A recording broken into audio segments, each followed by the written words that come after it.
Well, surely we'll get anything. We're going to call the Griffin-Spalding County Board of Education meeting December 1st to order. And if you would, if you're here in the room, to place all your electronic devices on silent or turn those off. And if you're joining us via Zoom or Google, you will just keep yourself muted until it's time for you to talk. So, at this time, I am going to turn it over to my colleague, Mr. Cynthia Brown, for our Griffin-Spalding County School System School Spotlight.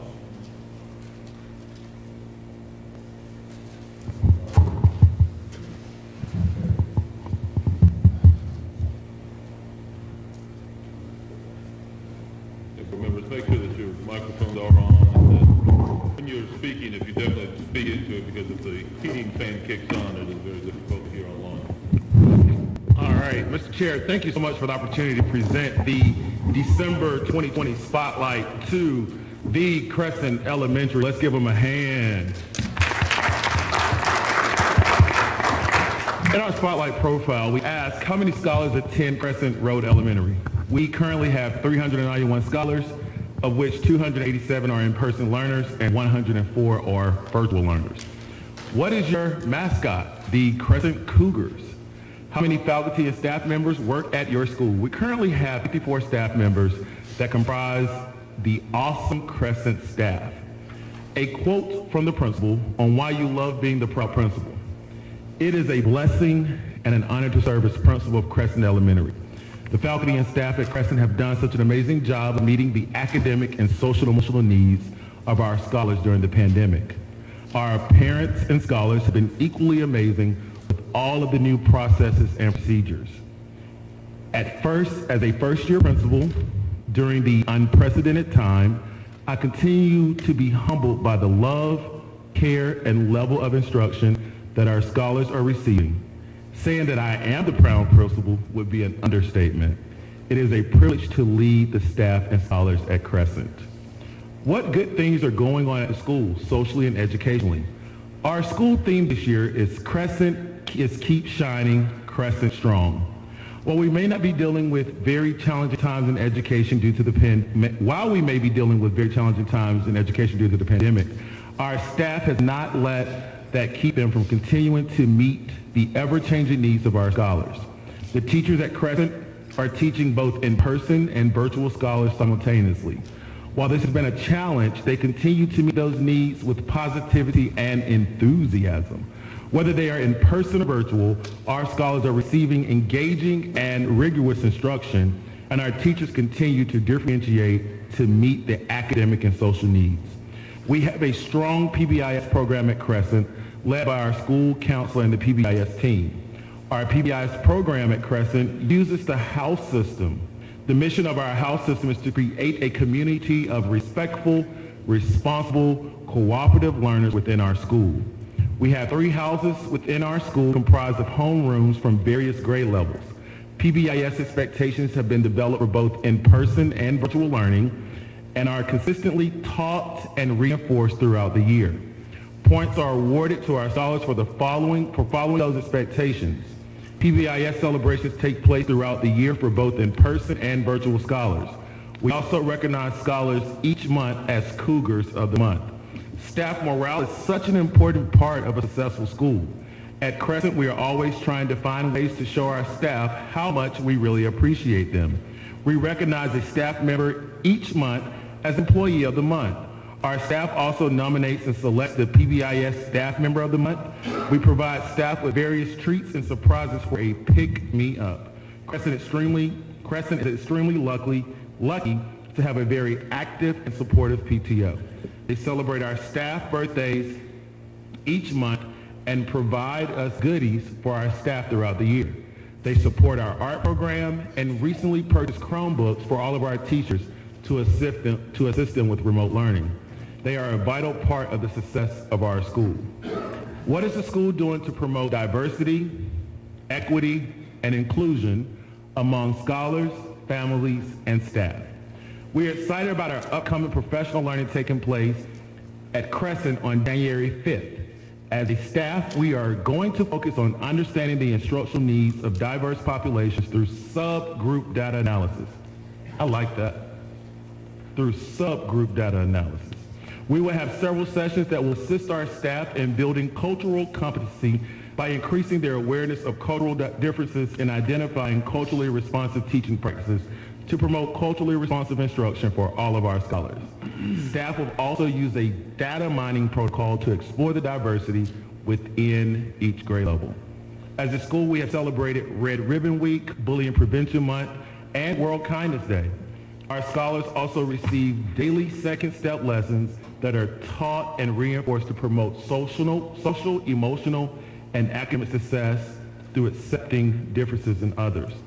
Crescent Elementary is committed to continued efforts and professional learning to become a culturally competent school where scholars' needs are identified and met. Thank you so much for recognizing Crescent as the Spotlight School for December. As the new principal of Crescent, I continue to be in awe of the hard work and dedication from my staff, scholar, and parents. We are the mighty Crescent Cougars, and we will continue to keep shining because we are Crescent strong. All right, Ms. Chambers, you would come accept the December Spotlight for your school.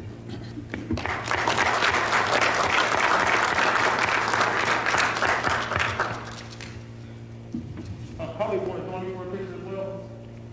Since I'm an alumni.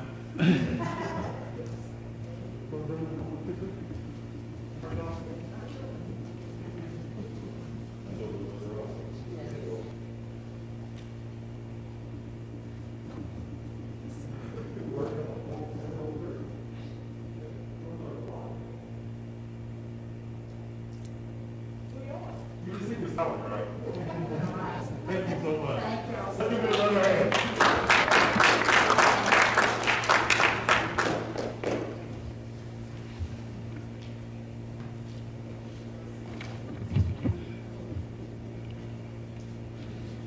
All right, we are now going to move on to our prayer and pledge, and I've asked Miss Barbara Joe if she would lead us in our prayer, but online we have Ava Luna, which is a fifth grader at Crescent, and then they will, if you will, just right after Miss Barbara Joe has said the prayer, then you will be able to lead us in our pledge. So if you would, stand. Would you pray with me? Our Lord and Savior, we're thankful for this day and all the many blessings of it. Father, we're thankful so much for this school system, for the faculty, the staff, the administrators, and our most precious resource, our students. Thank you for all the blessings that you share with all of us as we try to provide a quality education for the Griffin-Spalding County school system and our community and our students. There's so many needs in our country, in our state, in our community. Father, we pray that you will lead, guide, and direct us as a board as we make decisions concerning our students. Now as we go into our business session, let the words of our mouths and the meditation of our hearts be acceptable unto thee, O Lord, our strength and our Redeemer. In the Master's name and for his sake we pray. Amen.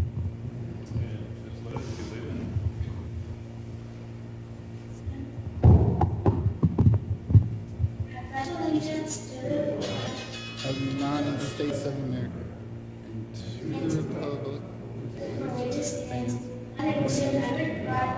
indivisible, with justice for all. Thank you so very much, Ms. Luna.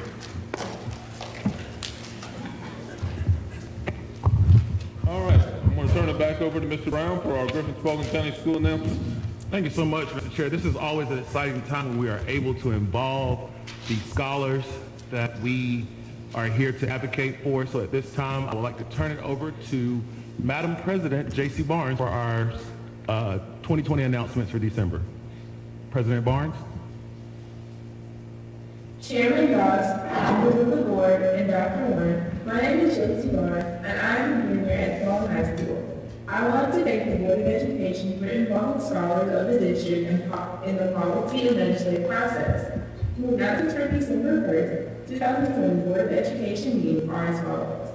Beginning Monday, December 7th through Friday, December 11th, 2020, we will have our inclusive schools meeting. On Tuesday, December 15th, 2020, the GSCS High School Student Law Enforcement Town Hall Meeting will take place at the Griffin Auditorium, 234 East Taylor Street, Griffin, Florida, 30224 at 6:30 p.m. On Friday, December 18, 2020, 18 Kelsey will host their graduation at the Griffin Auditorium at 9:30 a.m. Beginning December 21st, 2020 through January 1st, 2021, Griffin-Spalding County School System will be on Christmas break. On Monday, January 1st, 2020, the superintendent candidate virtual town hall meeting will be at 6 p.m. On Tuesday, January 12th, 2021, the Griffin-Spalding County Board of Education meeting will be held at 216 South 6th Street, Griffin, Georgia, 30223 at 6 p.m. If you plan to attend in person, remember, space is limited and face masks are required. Governing team, cabinet members, and stakeholders, this concludes the Board of Education announcement for Tuesday, December 1st, 2020. Thank you.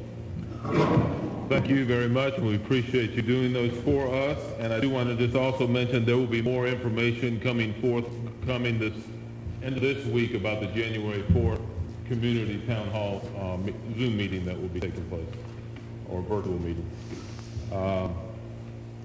All right, board members, we do have one change to the agenda. If you will look at the consent agenda item, I guess that would be four. Well, under 5, it'd be number 4. The revisions to policy JBCD, we're just going to pull that and put it under the action item.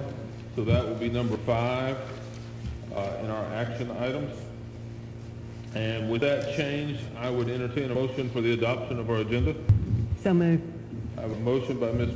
Barbara Joe. I have a second by Ms. McDonald. All in favor signify by raising your yellow card. You said he's going to change the what now? The Revision to revisions to policy JBCD, we're just going to move it down to number 5 under action items. Okay. A couple of questions that, All right. Sorry about that. that's all right. All right, all in favor signify by card or hand. All right. Thank you very much with 5-0. All right. Moved rather quickly. We didn't have the recognitions that we sometimes have, and we enjoy having those recognitions at times, especially the parents and different scholars that are with us that we're able to recognize.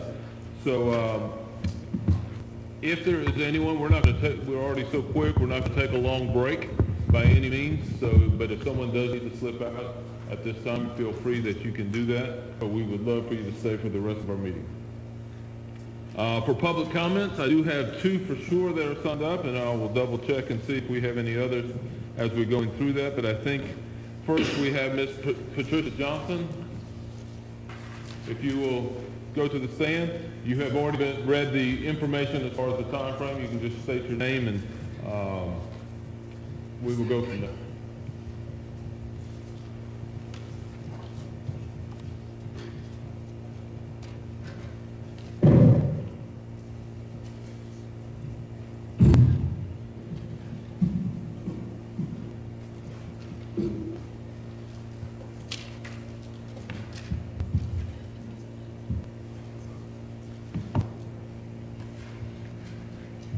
Starts when I start talking. Right? Absolutely. Just check.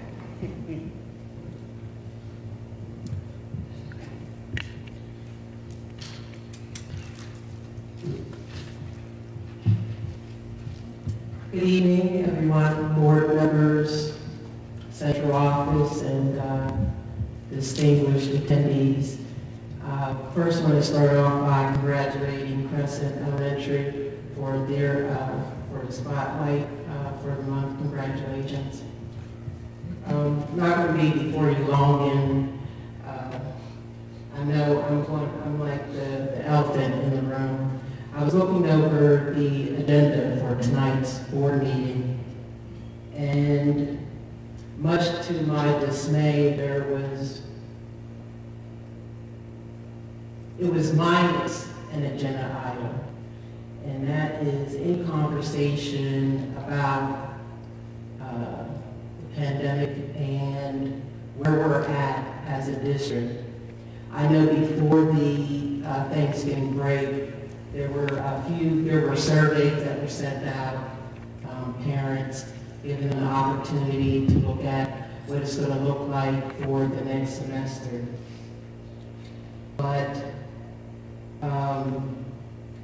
you don't even have to watch the news every day. Watch it once a week to see what numbers look like. Just in Georgia, today, over 5,000 cases. That is combined with the confirmed cases as well as the antigen tested cases. I just want to read something, and this is as of October 27th. As more school districts across the U.S. continue to reopen for in-person instruction without fail, they assert their communities that safety is of the utmost concern. Just 2 months, so this is October, this came out, 2 months since school began reopening in late July, the cost of human health and life expose these assertions as lies. There have been at least over 47,000 cases reported in K-12 schools so far this year, and at least 37 educators have died since August 1st, all of which were entirely preventable. I'm just going to stop there because it was a whole article. I want to congratulate all and give kudos to all the educators in Griffin-Spalding School District, because we get up every day coming in. And it's almost like an invisible war zone, but we can't see the war. And that's what this pandemic is. No conversation about what it's going to look like. There was not even any conversation about what it was going to look like after the Thanksgiving holiday, where over 6 million people traveled in the United States.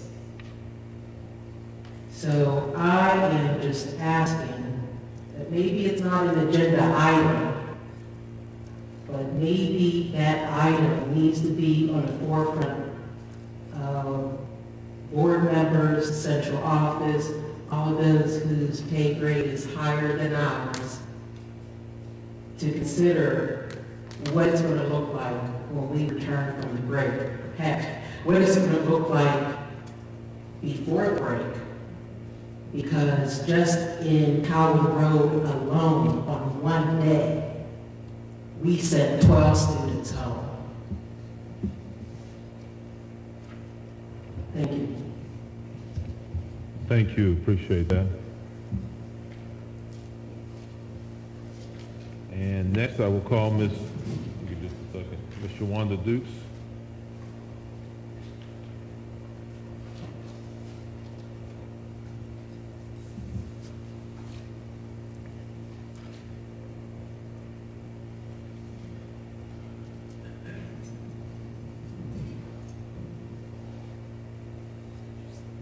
Good evening. Good evening. I am Shawanda Dukes, also a staff member, Coward Road Middle, and born and raised in Griffin, Georgia.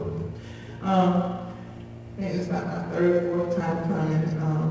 I come again to talk about the schedule, to see if there's been any other talk or consideration about us going back to a single Friday like we did before the fall break, for different reasons, to be more able to contact more parents, do more small group with children who need it. The Fridays that we had, that was really beneficial to help students. And then I still see where I think we're failing the students with this attendance, with children. They just need to attend to 2 classes and do the check-in so that they know that they're not attending classes and they're missing assignments. And then you really don't know what the child can do because they're not coming. And I think the attendance, the wording of it has really hurt our students, and I want to continue to say it's hurting them because they're not coming. Because it should have been said, you need to come to class, and then just coming to classes, logging into classes, and attending the check-in, that's not helping them because they're not doing the work, because they're not in class to do it. And that's not, it's not beneficial to them. And you want to help them, but if they're not there, you can't help, and then the gap is getting wider and wider because they're not there. And then you try to get them to make up word to do word, talk to parents, but nothing is still the same thing. And then another thing, I noticed on the agenda about the calendar for next year. My question is, we've been having this schedule basically with winter break, fall break, Christmas, those same breaks, and we never had to work no 10-hour days. But then on this new calendar that we just voted on, there are days we have to work 10 hours, even though we work 10 hours anyway, it's just not in the calendar. We work more than 10, we just don't get paid for it. But I don't understand the reasoning for us having to do those 10 hours after Labor Day, those 4 days, it's 10-hour days, and then I think it's after Martin Luther Day, it's 10-hour days. So I didn't understand that, so I have a question about that. And then, last thing is, what are the, have hobbies that, if you need plexiglass, or you feel like you want plexiglass because the numbers are going up, what is the new rule now, about when you have to provide medical or why you need plexiglass? Everybody should have plexiglass because we have to eat lunch and breakfast with these children with no mask on, and then when somebody asks for plexiglass, it's like, where's the documentation? That's just not, I think if somebody asks for plexiglass, then it should be provided for them. I don't see why they can't. And then another thing, I don't understand why the district, start things but then you don't continue. I said that y'all will provide water. Then we can get the thing, we need to get the judge and put water in it from the sink. You might as well have the front water fountains on. If that's why we should have never said we provide water. We should just let the parents be able to make sure you send your child with water. Because when they come in, the water is gone. Then you want us to go fill it up at the sink with the water. So we can't start something that we can't finish. Because that's not fair, because we shouldn't have said we was going to do it if you weren't going to continue. So those are just issues and concerns that I have, that the district came from the district that it just need to be talked about and discussed. And those are some of the things I want to bring back to the attention. They said it was Friday. They have this attendance thing, the wording of it, it's got children where they don't come. The water, we shouldn't have started saying we're going to do water and they don't want to. It's not right. And then with the plexiglass, anybody want plexiglass, I think it should be provided. Thank you. Thank you very much, Ms. Dukes. And I do thank both Ms. Johnson and Ms. Dukes for coming and sharing their comments. We welcome here all comments from parents, teachers, whoever that wants to come and to do that. Mr. Chair, I know this may be out of order, but I just got to make a comment. Be having to provide documentation for get plexiglass in your classroom? Well, we'll allow them, they're going to take this information, find out what's going on, and yeah. But that seems like a yes or no. I mean, either you have to provide documentation or you're not. That doesn't seem like you got to go back and get some research and find out what it is. So that is a question that can be answered yes or no. Do you have to provide documentation to act for plexiglass for your safety? Are we requiring teachers to ask to provide documentation for plexiglass? Mr. Aigan, can you help address that, please?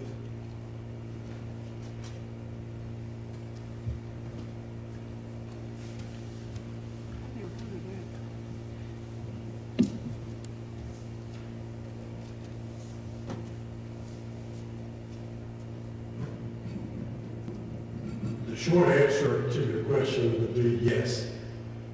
We have supplied plexiglass to teachers who are medically necessary.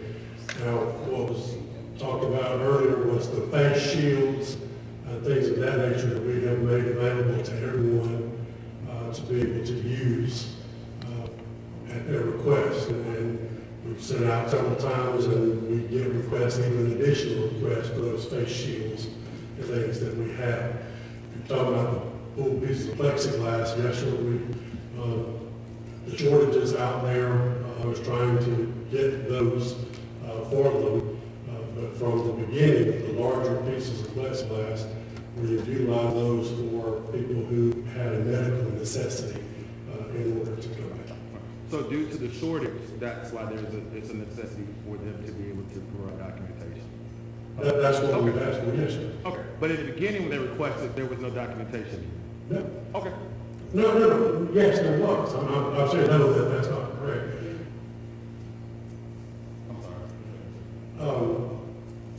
I received information through human resources that people were needing accommodations to come back to work. When I received those, we were supplying the sneeze guards or desk guards, whatever counter guards. Those were being requested through HR with the medical documentation, and we were able to supply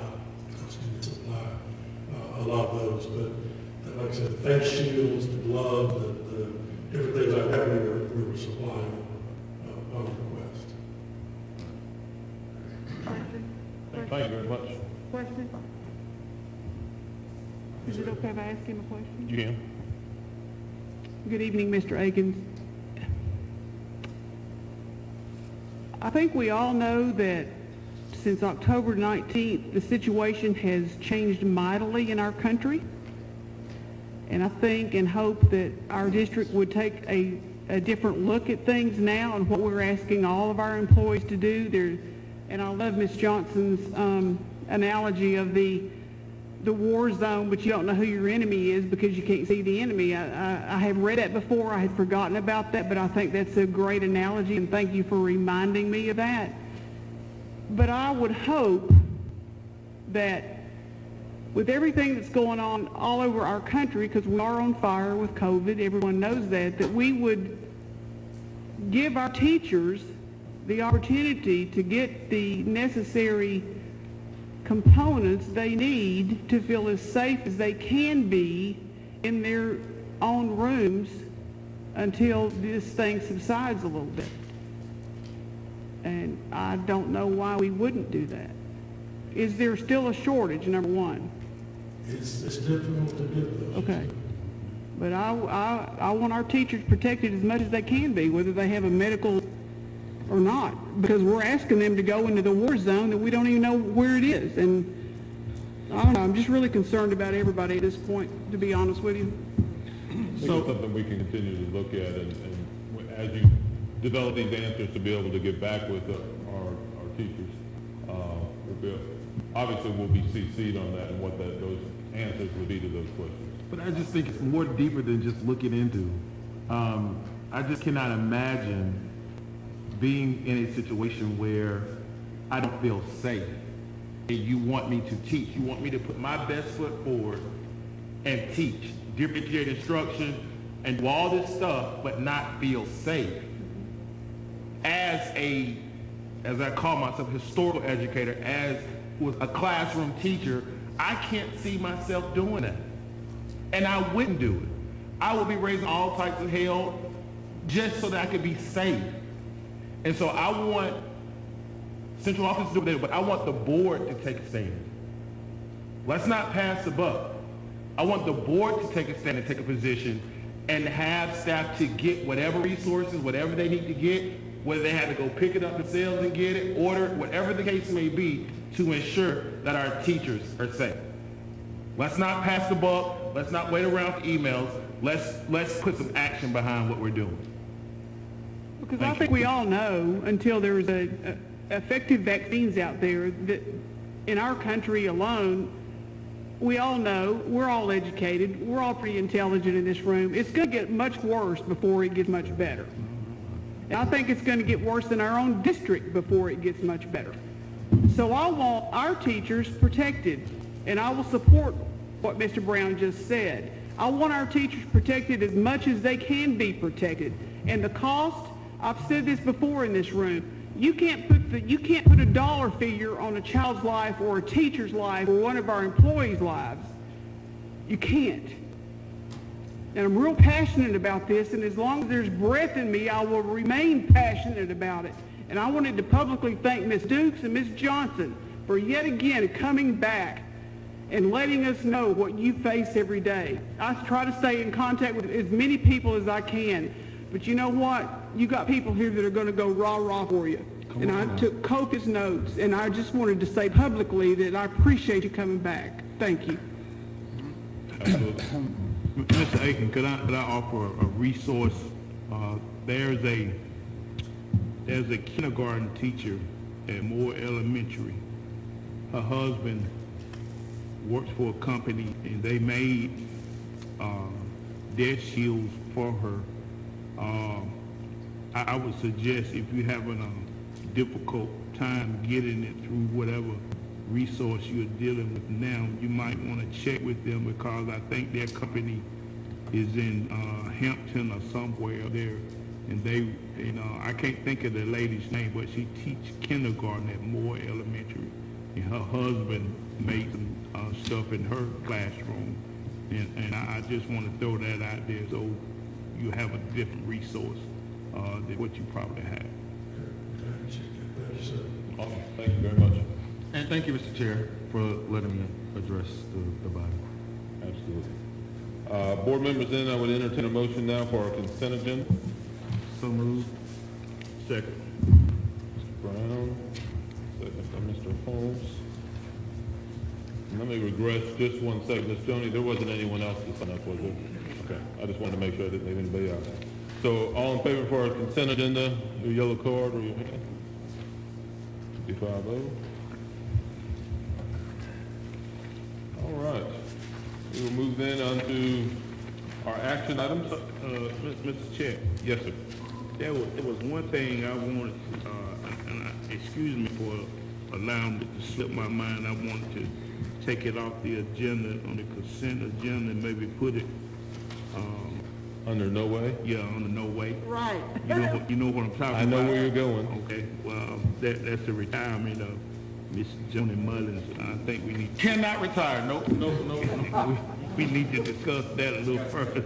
We got to scratch through that one. Well, and I do want to say publicly, thank you so much that, she would probably never say this, but her intention was to exit about the same time that Mr. Smith did, but she has chosen to continue to stay on longer so that the transition is as smooth as it possibly can. And that's putting your job and your passion above yourself, and I appreciate that. Thank you very much. Mr. Chair, may I say something, please? Miss Joni, as a 2-year board member, I know Mr. Brown would feel the same. I just wanted to publicly thank you for everything you've done for me. You welcomed me, and I remember the first night I met you, and I told you who I was, and I just felt like I was at CNN in a news conference because people kept coming up to me and introducing themselves, and I had felt like family from that first night I came here after I was elected. I just wanted to publicly say thank you for everything that you have done for everyone in this room, in this system, and our students and our teachers and our parents. Thank you so much. And I just want to say to Ms. Mullins, who has been a good friend, we spent a lot of time together when I was a scholar at Griffin High School, sitting in her office waiting for Coach Ross, Mr. Snell, Dr. Melton, or Colonel Jones. So I greatly appreciate everything, Ms. Mullins. You've been able to talk me off the ledge sometimes. You prayed for me on days where I didn't have the strength and not able to encourage myself, and you would just see the tears. You would give me a hug, and I greatly appreciate that. Fran and Ashley are very blessed to have a mother like you, and I'm very blessed to have known you all the years of my life and worked closely with you as a board member. So I just want to say thank you for everything, Ms. Mullins. All right, board members, we'll move then onto our action items. Number one, we have the selection of the Georgia School Board Association as a facilitator for strategic planning, which will begin pretty quickly starting in January. We'll be in place and done and finished. We had this at our last meeting just to kind of go over the timeline of what that looked like, and everybody was pretty much on board with that. Is there any additional questions before I entertain a motion for the acceptance of the Georgia School Board Association as our facilitator? I just want to know who is our pinpoint person, our contact person for dealing with strategic plans for GSBA? Probably Ms. Jackson. No, it is, Steve Parker. Okay. yes, thank you. I knew I had it somewhere, but I couldn't pull it. Who is it? Steve Gardner? Okay. Barker. Steve Barker. Thank you. All right, with that, This information is listed in the back. Yeah, I see it now. with that, I would then entertain a motion. So moved. I have a motion by Mr. Holmes. Second. I have a second by Ms. McDonald. Any discussion? Hearing none, all in favor signify by raising your card or your hand. That'd be 5-0. All right, first reading for the Griffin-Spalding County School System School Calendar, Ms. Sarah Jones.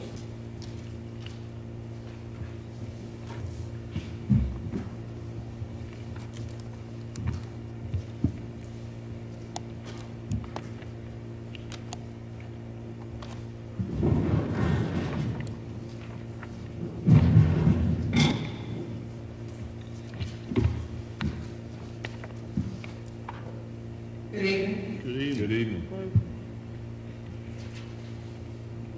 And I'm trying to see what is up here wrong, if you don't. I do also want to apologize that we have a bulb that's going out, and this one is very difficult to read, so I apologize for that. So the documents you should have before you are the Calendar A and Calendar B drafts, as well as a calendar survey results document that shows the percentages of votes for those calendars.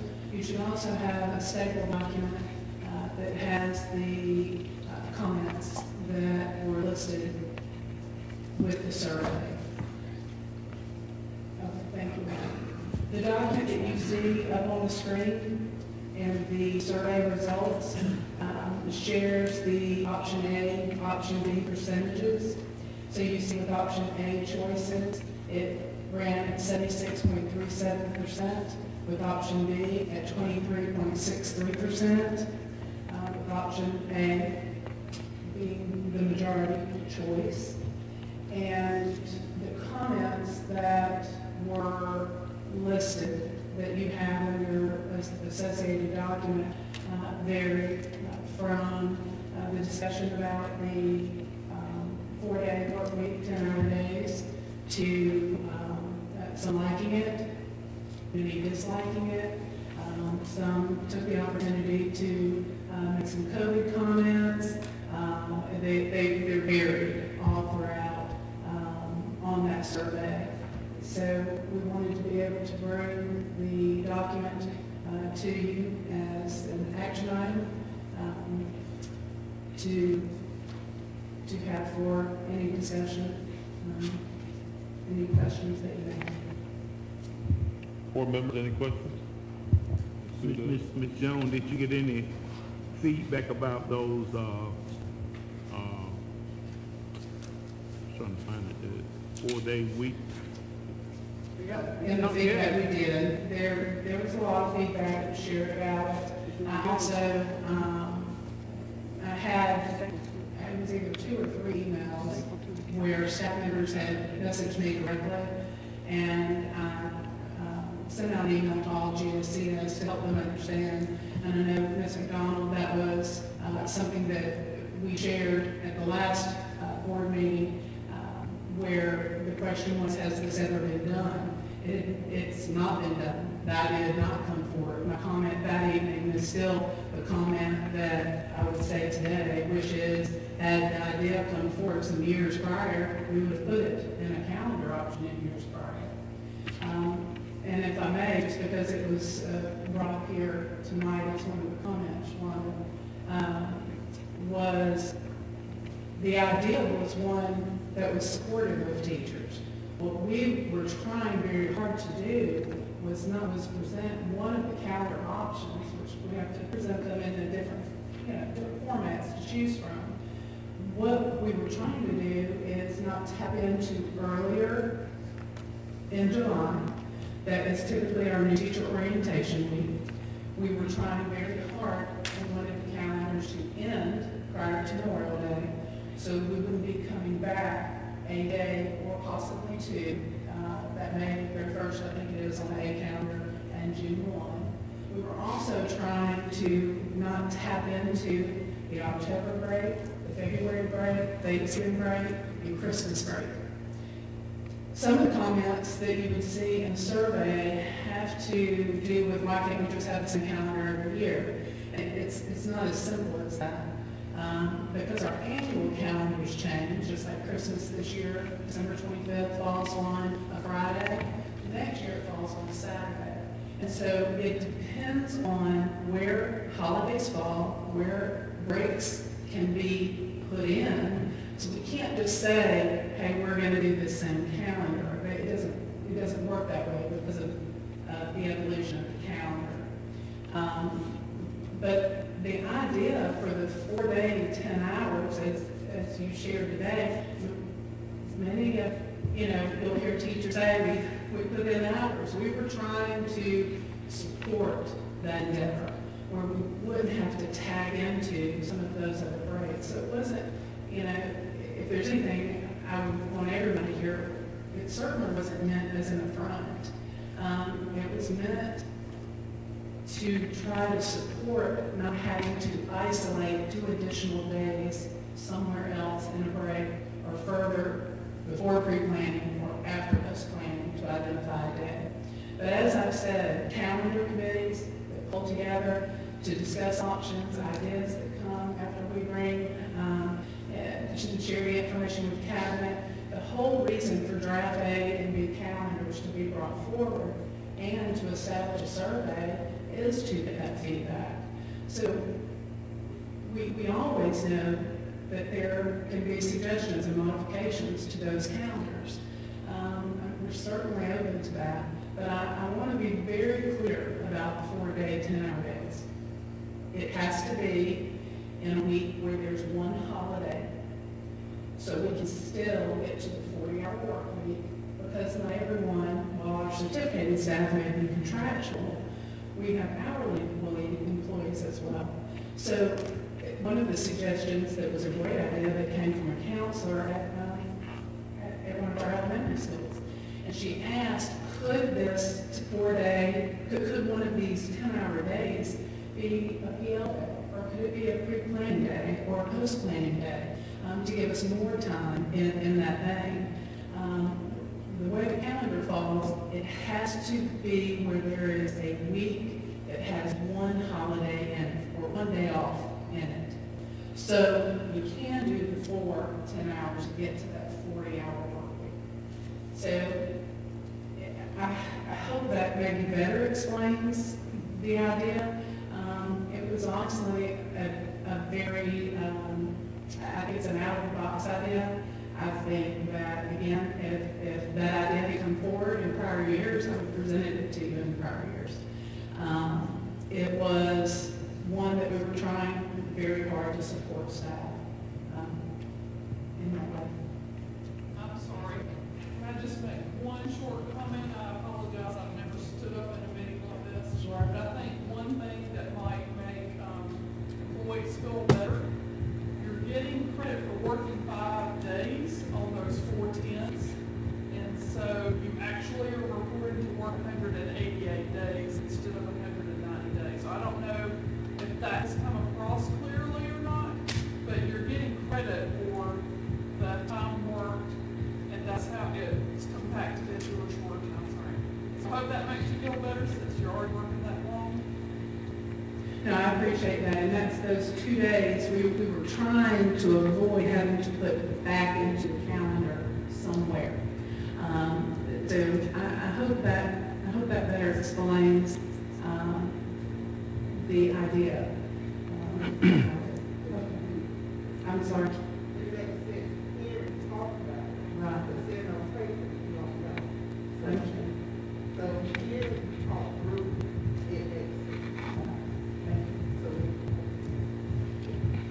Miss Jones, and I don't know who was responsible for giving us these verbatim comments, but I didn't get them just now, seeing them now. Yes, sir. But looking through here, every comment about those 10-hour days are negative. But I read one where someone suggested adding 20 minutes back to a day to make up, instead of them having to do 10-hour days, because everything that I've seen in here about these 10-hour days have been negative. And I was just wondering, since I saw that comment about adding the 20 minutes, is that a way that those 2 days or whatever can be made up? And you know, Stephanie, I will defer there. Some of the questions that you also see on the survey they were asking about work schedule. The work schedule is always built after the board votes on the calendar.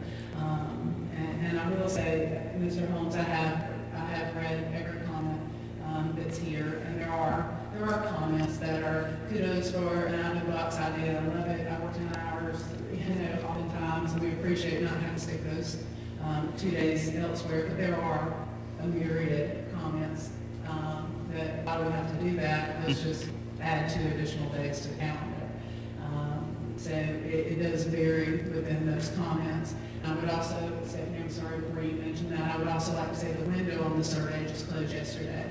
And so we wanted to be able to keep it open until about 11:59 time frame. So it wasn't until this morning that we were putting these documents together to be able to get to you. So my apologies for not having that in advance, but again, survey is closed. Stephanie, to answer the 20 minutes. It goes back to Fair Labor Standards, so we cannot have classified employees working more than 40 hours in a work week to make up time, because then you're accruing time and a half. We either owe them time and a half pay or time and a half off. So that's not an acceptable way that we can implement that. And Mr. Holmes, I feel like a lot of the comments about the 10-hour days are lack of understanding of what that means. That means they have to actually report to work your days. So you're working the same amount of time. Okay, so why, this is what I don't understand sometimes, then why wasn't that related to our employees, like Ms. Dukes has already indicated, because she didn't fully understand? She said she did. I did send an email. It went out. Okay, all right. Well, I mean, we don't see those, so I don't know what goes out. I mean, but I'm happy that it did. But another thing that, you know, the comments that I read, I'm really worried about our teachers that have small children that have to be picked up after school. I mean, how do we take care of those employees that need help with, you know, with their own children? Our elementary after-school programs will be open those days. And as a former educator, I was lucky enough and blessed enough to work with leaders in buildings that allowed us to do the extra 2 hours or come in 2 hours early, or, you know, even come in on a Saturday for Saturday school, or, you know, volunteer. There's all kinds of ways that the 40 hours can be made up. But I think we have to be flexible for our employees. Would I want to do that? No, I would not. Because like Ms. Duke said, teachers only work 10 hours a day, and probably most time more hours than that. But That proposal gives them credit for it, Ms. McDonald. I think Ms. Duke said now she understands, she's okay with it. My question, I'm sorry, I didn't realize you had one. Go ahead, Mr. Chair, you can recognize yourself. My question would be, if we put this on first reading for A, which was 70% done, can we launch another one with a second calendar that puts the 2 days somewhere else and get feedback from the teachers to see what their thoughts are on that? Absolutely. We, as I was stating about the calendar, again, the committee meets, we bring forward this information to you. We put it on, out for a survey to get that feedback.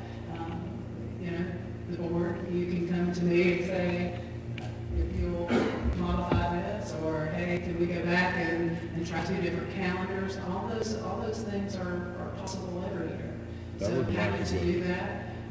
We could take those 2 days that are encompassed in the 4-day 10 hours and identify where in one of the breaks or prior to pre and post planning, and launch another survey and bring it back to the next one.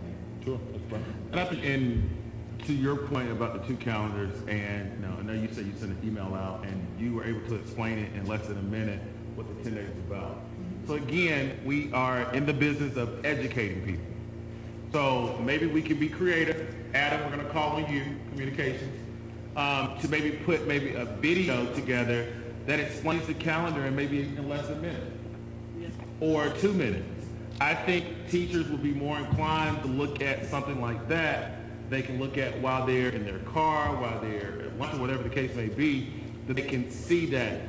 So I think just being creative and being able to put information out to them in multiple ways will help them to understand the stuff that we're putting in front of them. So I'm sure there are probably another 500 teachers who may be like this Dukes who did not understand it. So I just want us to do a better job at educating our employees and our families and stakeholders on the different options. And so if we could just use our brains and be creative, come up with a little video that will help them to understand it. Thank you so much. Ms. Jones, does every, you know I signed contracts for 190 days. Is that the norm in the state now still? I know each system is a little different. I was just curious. It still is the norm? I'm sure, Mr. Jones, Byron Jones could speak to it, but that's a lot of how we receive our funding, so. Yeah, there's a lot of it is equivalency to get to 190, which is what she's talking about, work 188 physical days, get credit for 190. And I'll just say, again, I don't want to bore y'all with all my history, but 15 years of doing this, we've done that in other districts, mainly with our people in my role, or whatever, with the 14s, things in the summer, but the teacher, just back at what she's saying, if you work 10 hours any day, every day, anyway, grade point, whatever it is that you and your mind are working more than 8 hours, this gives you credit for that without physically having to come in and build 2 more days. I mean, that's how I look at it in terms of that. That's a win-win for you to get basically paid for 2 days, but you're going to be working 10 hours anyway. And that's what I would say in terms of what she's trying to say for the 410s for the teacher group. Because I hear what you're saying, and if it's not communicated effectively or not communicated to 1,500 people, somebody can take it the wrong way, et cetera. But I think the way she's explaining it, if you feel like you're working or you're physically working and your principal knows you're working 10 hours a day consistently, you're going to be there anyway, then you two days on the back end of the counter, you don't have to come in. So that's how I would look at it. We've done that other places I've been. Or could employee B sign a contract for 186 days? Is that even possible by law? Sure, and we have to cut the salary. Well, I realize that, but, again, I'm just trying to take care of people that have small children. They've got the rest of the year covered, but these 410s, these eight days, that's, they've got to come up with a way to take care of their own children. Stephanie, that wouldn't even be considered a full-year contract, would it? It would be that, normally that would be furlough days, if we cut days out. Most people would be interested in that. I think principals can work out those situations. Right. And are reasonable to look at things that are impacting days. Right. That's what I would ask leaders in buildings do. show a little flexibility, which I'm sure most do, and take care of their employees in that way. But I do like Mr. Dawson's idea. I was thinking that myself, so thank you. I would encourage that. All right, thank you so much. Item 3 is our whistleblower policy. Board members, we had put that on first reading with a couple of changes to be voted upon this evening, and then put it on second reading after we're with that. Any questions or discussion about that before we go into the motions for those changes? I just want to make it for the record, you and I had an extensive conversation about this afternoon at my office, and I just want to make sure that as it relates, and I said this on November 3rd, and I want to make sure that the board attorney is listening to this. As it relates to members of the Board of Education or allegedly doing something unethical and it being reported, I want us to have a policy that outlines what happens, what that process is. Right now, there's no process for that. It just says board chair. So that's not a process. And Mr. Dawson and I talked about this today. And so I'm willing to go ahead and pass a policy. One of the reasons that I brought this policy forth to the body is so that we can protect our teachers and protect employees as if they see things that they want to report and not be retaliated against. So I am in favor of this policy, but I just want us to make sure moving forward that we have a more definitive process in place like we have for other employees, but there's no definitive process in place for members of the board. And so I just want us to look at that as we move forward. And we can amend at any time, but I just wanted to have that on our radar, and that's one thing that we're going to look at in January of 2021. Yeah, and I did think that was a good idea. We went through the process of the norms and protocols, and we had those very defined, but we didn't have that process after that. So if we can take time within that workshop in January, if you'll put that on your radar for me, that we can discuss that at one of those sessions. Are you talking about just norms and protocols, or are you talking about the code of ethics, or both? Well, I can speak to what I'm talking about. I'm talking about the code of ethics, because the whistleblower policy deals with the code of ethics. Right. So, wait, let me finish. So the whistleblower policy deals with the code of ethics. So I'm thinking how you have outlined it for the principal, for the superintendent to go to their designee in the second level, and the director of elementary education secretary shall provide, and then the third level. I think that same process or some type of process should be laid out for members of the Board of Education as well. You're squinting. Well, I'm trying to figure out exactly what concept you're talking about. The code of ethics, first off, the code of ethics that we adopted was basically required by statute. Correct. And the code of ethics has a procedure. Okay. I mean, it doesn't mean that y'all can't look at it and decide you want to tweak it, but why isn't it outlined in here as it is for the employees? Define it. What is? Why isn't the process or the procedure according to the code of ethics for Board of Education members, why is it not outlined in this whistleblower policy as it is for teachers or employees? Because if there is an allegation that one of you five have violated a section of the code of ethics for board members, you don't have a ladder you go up. It comes to y'all. In fact, let's just say I'm going to pick the most unlikely person on the board to pick up. Let's just say that somebody says that Barbara Joe has... Why you didn't pick me? I knew I'd get a chuckle when I said Barbara Joe. But that she has done something unethical. Oh, Lord. That would be brought to the attention of the board, and if a majority of the board believed that there needed to be a hearing on that, that would be brought to the board as a by motion and voted on. Barbara Joe would not be allowed to participate in that vote. I'm not really sure, and that's why I was kind of squinting, I guess. I'm not really sure conceptually how you would want something to go up the ladder. It can't go up the ladder. Y'all are at the top of the ladder. And that's my point exactly, as I was telling him earlier today. And so I just want to make it clear that if there is a process or whatever it states in the Code of Ethics, it needs to be outlined here as it is outlined for other employees. That's all I'm saying to you, Mr. Shepherd.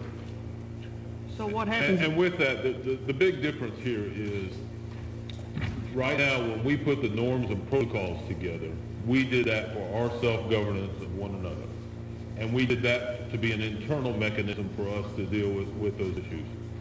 When it becomes a code of ethics violation, that actually becomes a little more public matter rather than not just a board issue. And so that's what, and Mr. Brown and I disagree on how that should be handled, and that will be one of the things that we talk about in that workshop as to how we need to move forward with that. And so that's where a little bit of that confusion is coming from. That makes sense.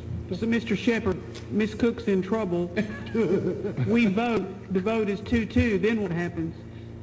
Who breaks that tie? There isn't a tie. There isn't. It's basically the motion fails. Okay. All right. But the key to that is Barbara Joe just needs to start behaviors there. Right.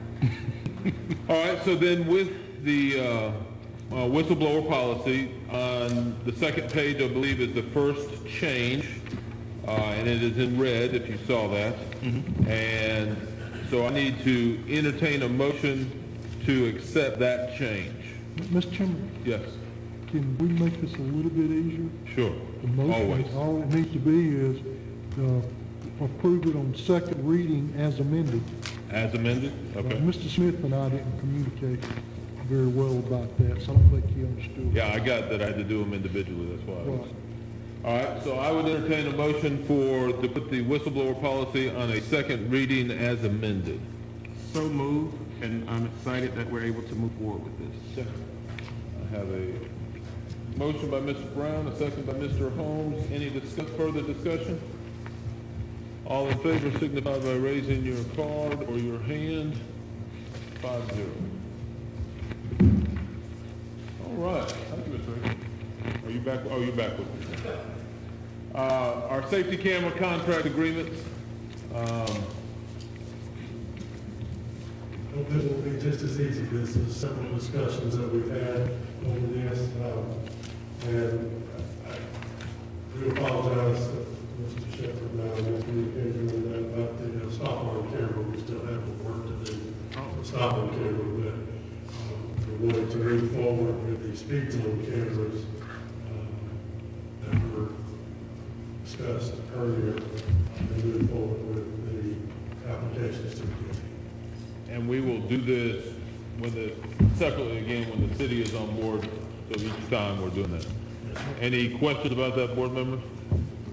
And Mr. Chairman, if I just real quick, the reason the stop arm camera agreement's not really right for action tonight is all these agreements have got a bunch of moving parts to them that also involves intergovernmental agreements with the county in this case. So there's some, and also the sharing of the revenue is not completely nailed down in the version that I've got. So that's why that one's not really right for you, but the school speed zone is. I mean, that thing has been hashed and rehashed and triple hashed, so that one's ready to go. Okay.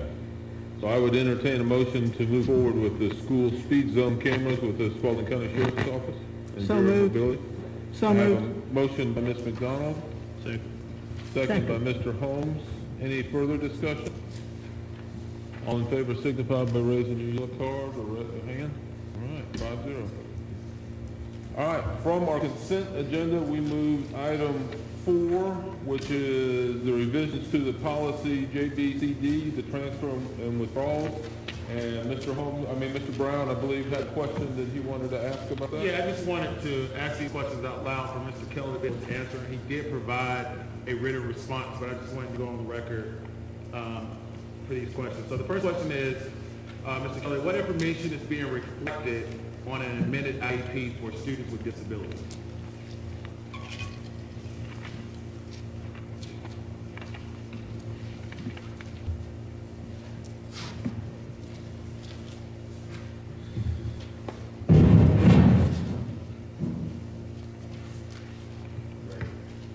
So in the amendment, what we would have would be, we would look at what we are doing to address the needs of the student that we have. So if the student is not showing up, there's some reason why the student might not be showing up to school without excused absences. So in the amendment IEP, we document our steps as a district that we're trying to make sure that they are coming to school and that we provide the services and supports that they need.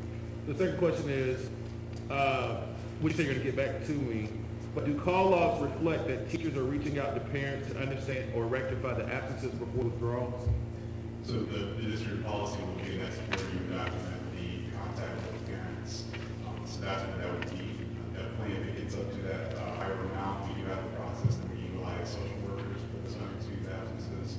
And then if we have the policy, right now the de facto is that if it gets up to that point, we are holding the amendment meetings to take place, but we just want to have that in the policy. All right, and last, is it not true that this would show that services for a scholar with disabilities were actually provided for the scholar, so in the event that they either transfer schools or go to another district, they cannot say that services were not provided for that particular scholar? It will show that we have a good faith effort, that we try to provide faith for the students, and if they chose to not come and they can go to another school district or come back even 4 or 5 years later before their 22nd birthday and say, hey, you didn't provide free and appropriate public education, we can have that documentation to say we have all the steps to make sure that we're providing services for you.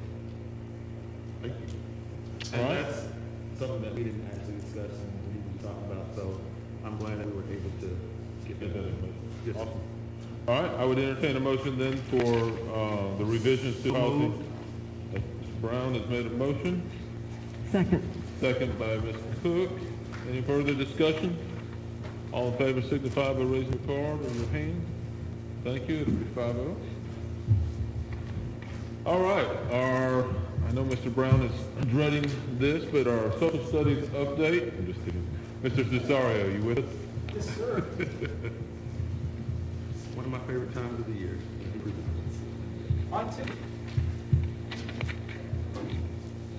Got a chance to attend one of Mr. Cesario's sessions last year for the Georgia Council of Social Studies, and it was very intriguing and engaging for teachers that were present. All right. Dr. Shaw said to do some phone books here.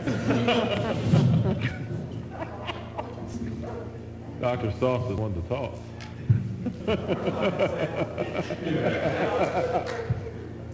Yes, Steve.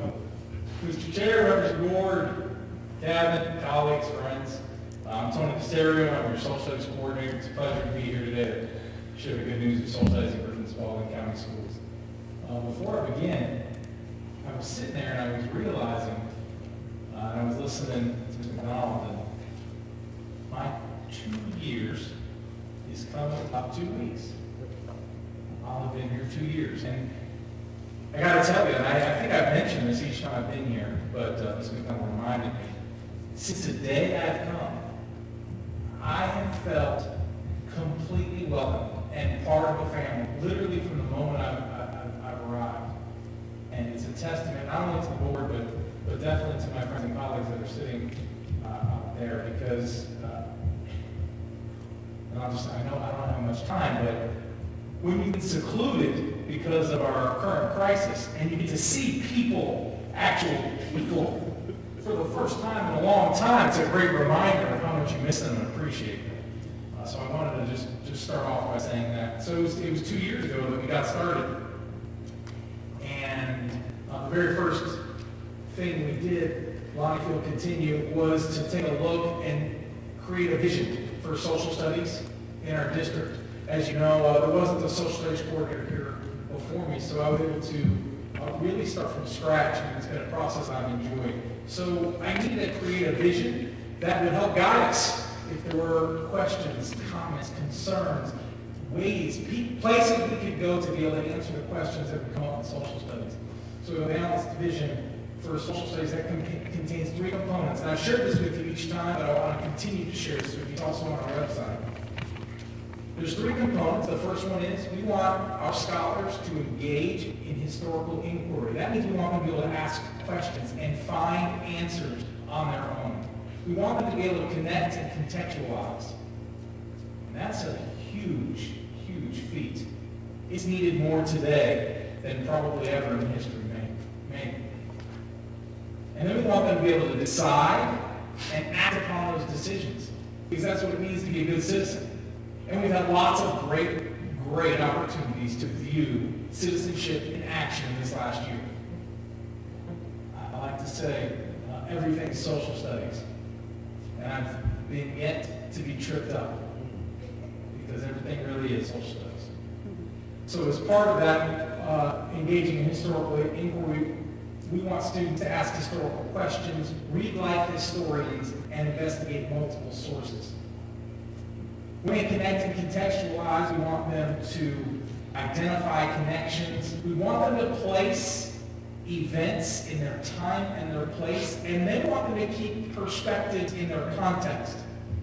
It's so important, and I like to use one of our greatest presidents as an example in social studies. And I hope I won't be too controversial when I say Abraham Lincoln is an amazing president. He is rated frequently as our top president of all time, often in the first or second spot. But if you were to read his words out of context, you would see clearly he is a white supremacist. But for his time period in context, he's a revolutionary. So that context is so important as we look at historical events and figures. And then finally, we want students. We want all of our citizens to be able to interpret historical and present events, construct reasonable arguments, not Facebook arguments, and then we want them to communicate their findings in authentic ways. Sometimes that's through protesting. Sometimes that's through writing a letter to their board. Sometimes it's coming and standing and speaking. It can be shown in lots of ways, and we want to prepare Griffin-Spalding County scholars to be able to do all of those things. So we have outlined our vision for social studies, and that helps to answer the questions about purchases or instruction or classroom expectations. But then we need to outline 3 priorities. There you go. 3 priorities. Priority number 1 was to increase student achievement in social studies. I'll talk more about that in a second. The next priority was to increase the level of student thinking. And the third priority is one that's touchy, and that's to do no harm. That's a tough one. And that's the one where we, just to be quite frank, we take every step and make every effort to keep Griffin-Spalding County schools off of the news. We don't want to be on the news for negative things. That's not our goal. We want to be putting our best foot forward, and we want to be providing access to social studies in a way that does no harm, which means presenting oftentimes multiple perspectives. And that's essential. Hopefully I'll have time to talk more about that as we progress. So, first, we want to increase student achievement. So how have we done that in the last year since I saw you last? Well, the very first thing that I need to talk about is that we revised our social studies RCD units. Nearly every single one of them has been revised to better reflect social studies best practices, and as a way that shows that our documents are living and they're always going to be in that revision stage. So our RCD units have been revised.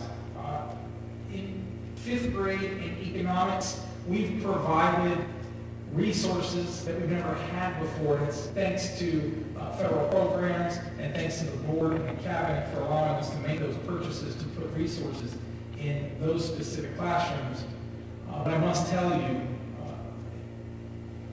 as a competitor, as someone who wants to see children close gaps and achieve more, I would be lying if I said that I wasn't disappointed, along with many of our teachers, when COVID hit and our students weren't able to show the incredible growth that I think they would have shown in social studies had we had the opportunity in March.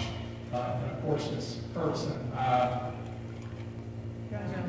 Jones and I talk frequently about how successful I believe our students were going to be. So I'm disappointed about COVID for lots of reasons. That's one of them.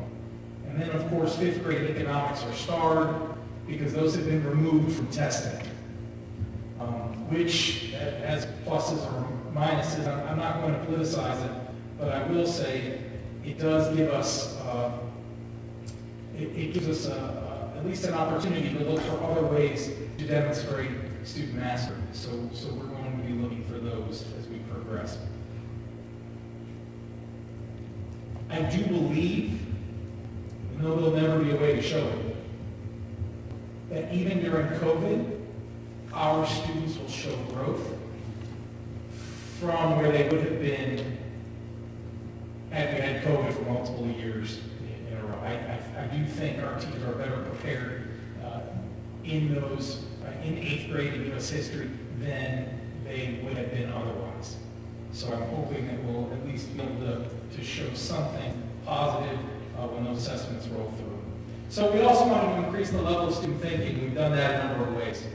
AAWWPS stands for Analyzing and Writing with Primary Sources. That's getting to the work of the historian. And you might ask yourself why. And the answer is because perspective, right? Everyone has a different perspective. I don't know if you've checked Facebook lately, but everyone has a different perspective. And so we want our scholars to be able to come to their own conclusions based on their lens. And so analyzing and writing with primary sources takes students and scholars directly to the historical documents and gives them an opportunity to come to conclusions for themselves. Not the historians, not the teachers, the students. And so that's why we work so hard there. Our RC units are designed to enhance the level of student thinking throughout. That's the reason for it. That's the point of it. In kindergarten, 2nd grade, 5th grade, 8th grade, world history, we have started training and finally have provided resources that elevate student thinking in each of those grade levels. In kindergarten, we have big books that are social studies focused so that teachers can focus on both ELA skills and social studies skills at the exact same time. In 2nd grade and 5th grade, we have these TCM primary source-based kits, which are literature focused, so that students can use the texts and then engage with primary sources. It's really an incredible system, and it's expensive, and I'm grateful to federal programs, to the cabinet, to the board for approving those purchases. We are building those as we go, and I'll talk more about that in a second, but we're trying to get enough resources in every kid's hand. In 8th grade, we have provided a resource that really elevates student thinking, and it's called the DBQ Project Binder for Georgia Studies. And that provides tons of primary sources and opportunities for students to respond. In world history, we've just recently added an online mapping world history kit. We've added 3 of those to each high school. And then finally, and I'll talk a lot about this in a second, the Social Studies Task Force is solely designed to increase both their level of success as individuals and as professionals, and via them, the level of the teachers in their buildings' success as professionals. So lots of ways to increase student thinking. Looking forward, we're going to continue with analyzing and writing with primary sources training throughout the district. We're going to continue to revise our PRC social studies units so that they can continue to get better and better and give students better opportunities to demonstrate higher levels of thinking. In second grade, we're going to add more kits so that there are enough resources for every student. They're quite expensive, but we're building capacity over time, and those can be used year after year after year. In fifth grade, we're doing the same. In sixth and seventh grade, we started with a new resource this year called Active Classroom, and the teachers have absolutely loved it.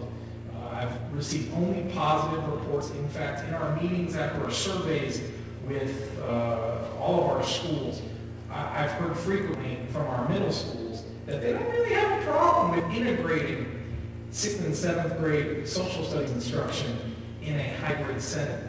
So that's been pretty exciting. In world history, we're going to continue to train and use the resources we have available, and hopefully we'll continue with our social studies task force to build their capacity and hopefully increase retention. Finally, the social studies task force. I do want to share a couple of videos with you very quickly so you can hear it directly from our professionals at Mounts.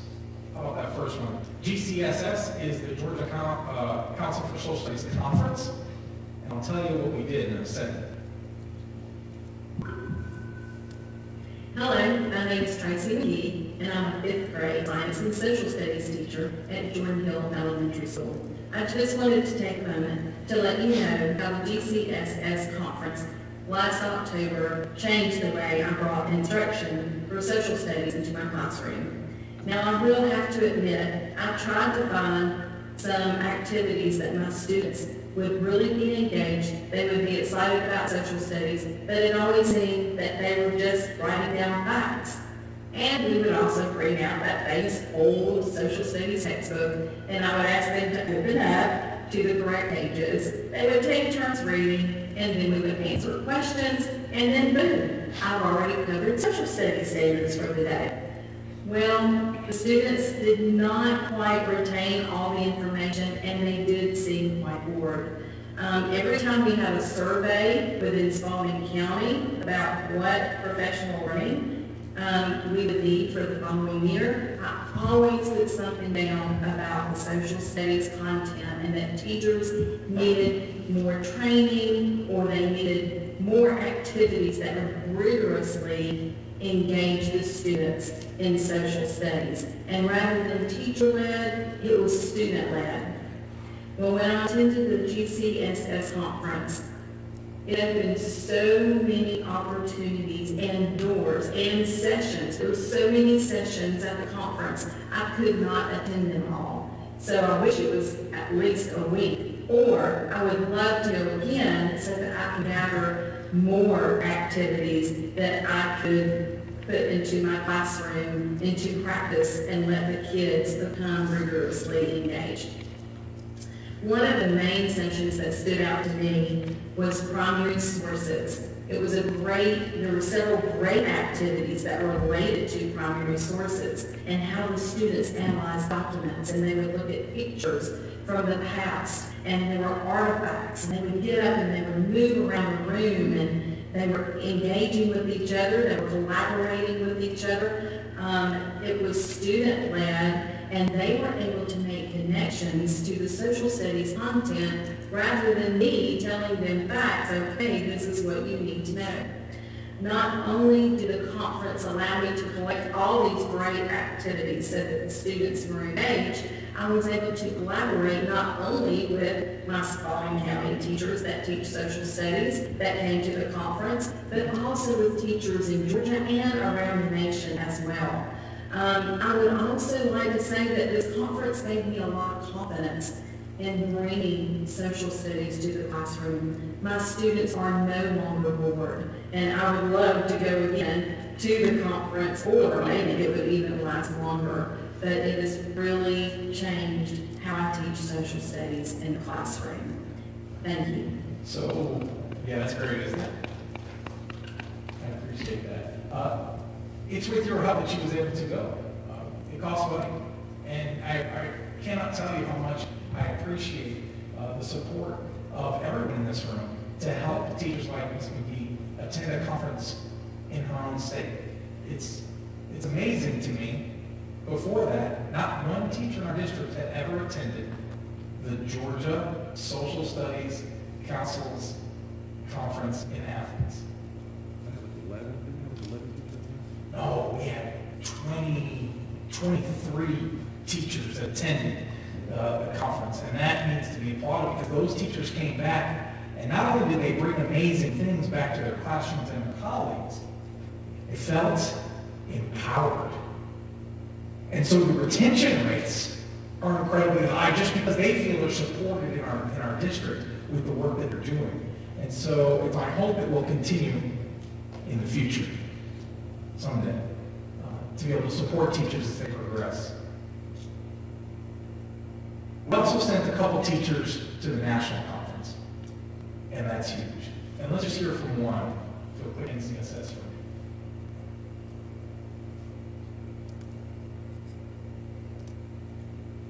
Thank you so much for giving me the opportunity to attend the Social Studies National Conference in Austin, Texas last year. This gave me an opportunity to grow as a professional in several ways. It gave me an opportunity to see the skills of professional presenters at a national conference. This allowed me to come back and present at the school level using the skills taught at the conference. It also gave me an opportunity to see how other educators are empowering students to become effective citizens and create social change for their students to create change for the future. It also allowed me to network with top-level presenters from TED Talks to White House photographers, as well as state and national leaders. It also gave me the opportunity to see social studies in a broader spectrum, not just in the state of Georgia, but as a national-level educator conference. I got to learn many successes that teachers had in their classroom and was able to bring those successes back to my classroom and make them successes for my students. Once again, thank you for giving me the opportunity to be able to attend a national conference and learn from national. So when our teachers attend national conferences, they don't just come back with incredible opportunities for their own students, but for every teacher in our district, because they help re-deliver those amazing things that they've seen. For time's sake, we're just going to go to the next slide. And it's been good. So we haven't had milestones to look at, but we've had other things. We've had lots of observations. And so this graph represents what I've seen during my observations of teachers all around the district. So in 1819, when I first got here, and I first went around and did observations, you can see in that first graph, on the left in blue, it says lecture. On the right, it says, the blue part is 18 and 19. The orange part is 19 and 20. So what we're seeing is lecture decreasing across our district. In 18 and 19, the next set of graphs, 0% student-centered learning in social studies in 18 and 19. By 19 and 20, we're up at almost 90% of the lessons I observed were student-centered. So as a result, teacher-centered lessons decreased. And then we finally started seeing small group instruction in social studies in our district, which is fantastic. So I want to talk just briefly about our current resources. When I came in 18, there were no resources in our district, provided by the district, in the content of social studies, none. We now have kindergarten big books. We have Social Studies Weekly, which is both print and digital. We have a second grade integrated kit, which is both print and digital.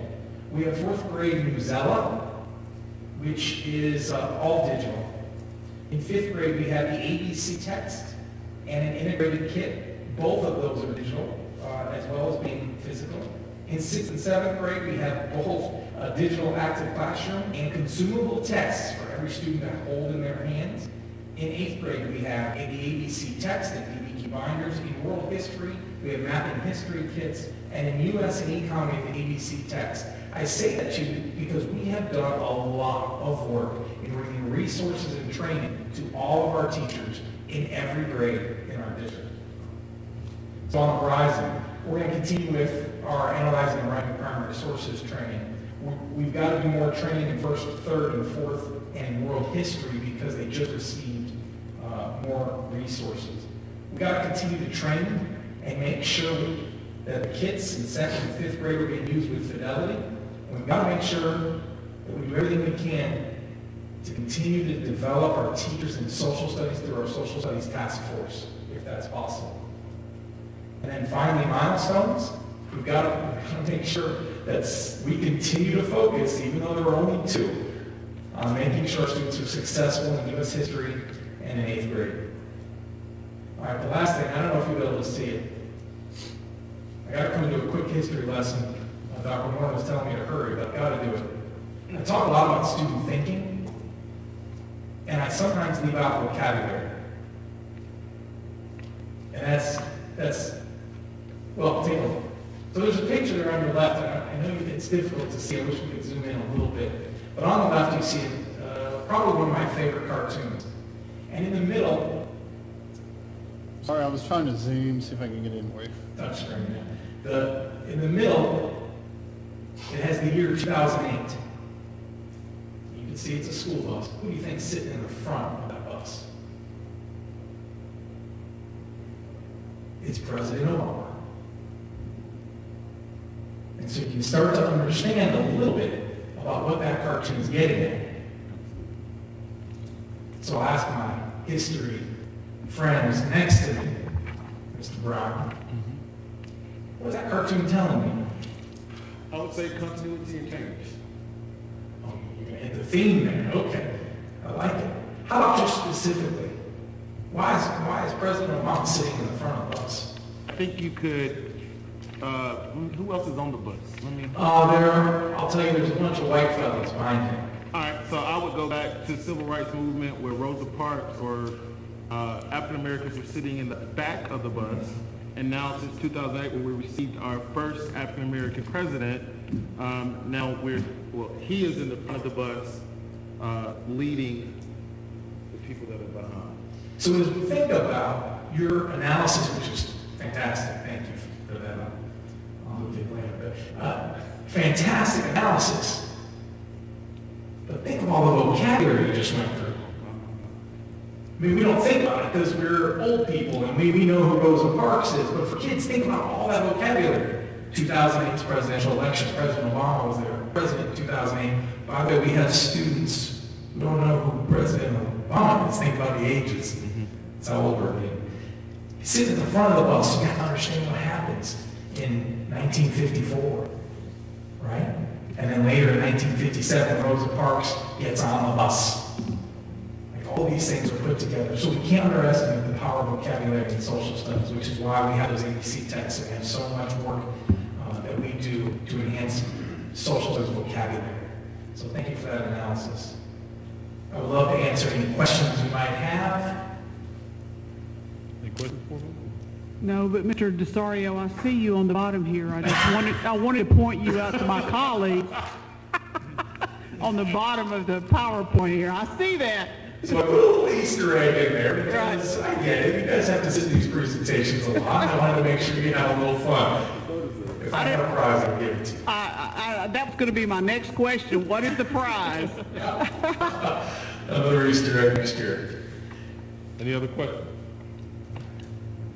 Thank you, Mr. Starr. Thank you all. It's been a pleasure. Thank you. Next, we'll have our school system finance report. Mr. Jones?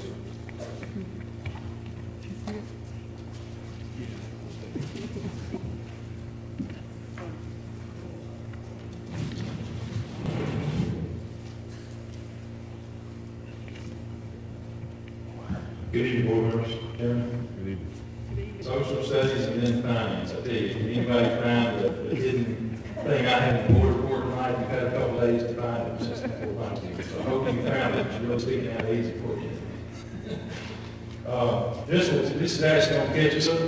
The next board meeting, I think we have January 12th, something like that. We should be ready for November. So after this presentation, we're going to close it out.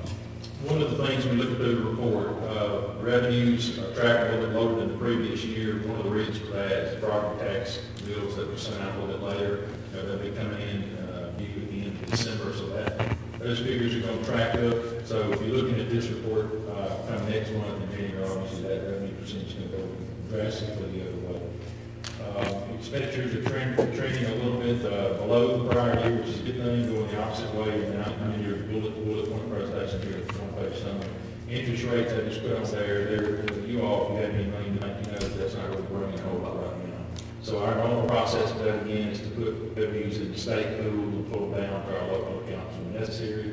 But either one of those, what I'm showing you here is it's a low interest rate. That's not just here, Griffin-Spalding, that's everywhere. State revenues ticked up just a little bit, almost 2% prior compared to 2019, same month. I have a little bullet point in there for the legal expenses that we talk about. We see all every month, so that's in there for you.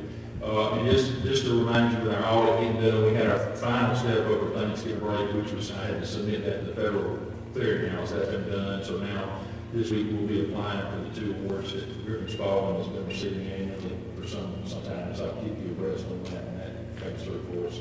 Capital projects didn't have a lot of activity. Lots going on. We didn't write a lot of checks for the month, so I've got some top 3 or 4 there listed.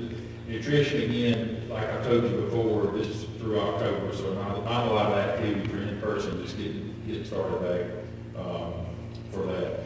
I did want to mention, we just got the SPLOST receipt yesterday. It's over $1 million again, $1,031, so that's awesome. That's representative of October, which was receiving it a month every year, so that wasn't known at the time of publishing this report. So, is there any questions? That's all I was going to highlight in this report. Anybody got any? Mr. Jones, I was going to ask you, I was looking through, I know we always have something that's going on with nutrition funds. And as I was looking in, I'm just wondering why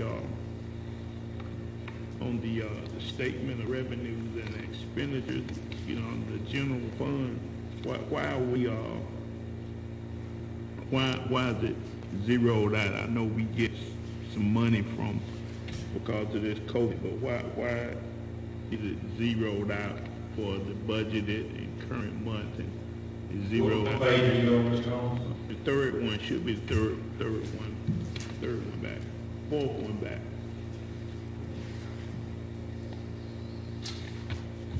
You talking about the general fund statement revenues? Yes, sir. When you say zeroed out, you're looking at the... I'm looking at the October 1 through October 31st, the food services. Yes, that is actually a book entry that school districts have to make at the end of the school year. That's not reflective of the actual income statement for nutrition. That's actually further forward. If we go back and look at last year, the state gives us an entry that we have to make every year, and that's what that's about. That stay zero to probably May or June in the year, and the state sends us entries to make. It's only about $60,000-$70,000.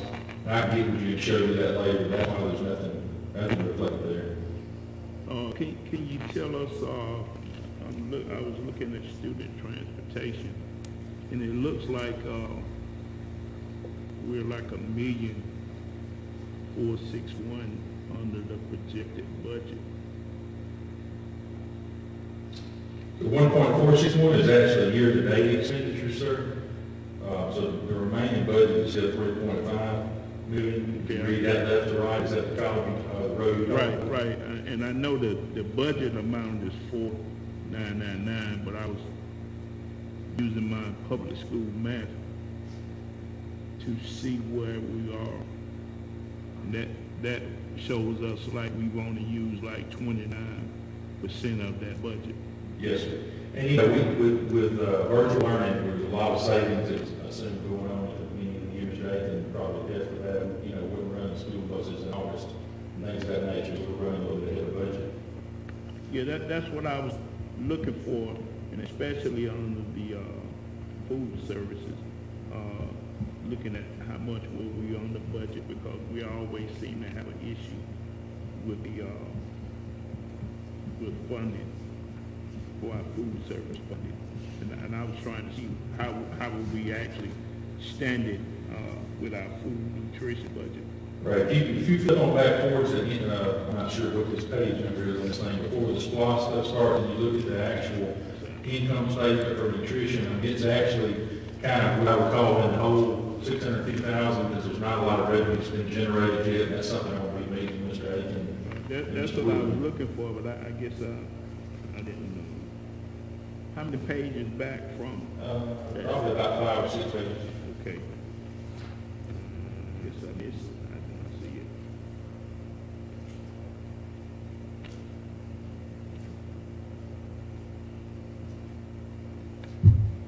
You go ahead. I'll get with you after the meeting. You can show it to me, because I